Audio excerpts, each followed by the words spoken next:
الرحيم. حنا مباشره بملعب لاكونيوس كنصادفوا السي ابراهيم مدرب فريق تيزنيس.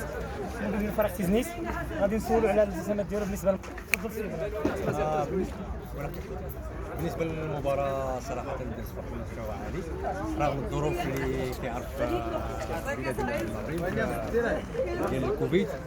نطلب بتبارك وتعالى دين الشفاء. فيما يخص المباراه صراحه كان شباب تيزنيس داخل عازم باش يحققوا واحد الانتصار على غريمي الرجاء يتحمل صراحه جرب ديال تيزنيت. داكشي اللي حاصل صراحه في البريمير ليغا. شباب تيزنيت خارج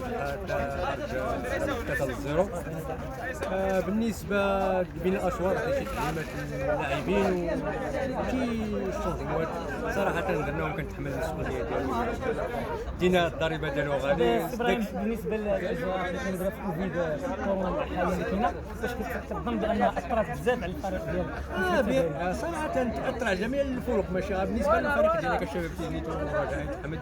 راه كتعرف المباراه ديال صعاب كتلعب والتنظيمات حلال وشحال من مسائل فيها صراحه. نتمنوا الشفاء. الصعوبه ديال التنقل الصعوبه ديال التنقل خلف الملاعب صراحه. سي ابراهيم كنشكرك بزاف على هذا. تحياتي ليك. كنتمنى توفيق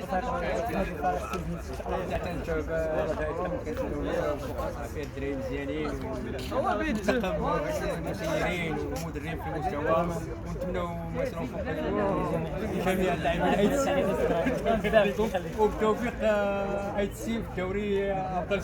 نتمنى النجوم ازول.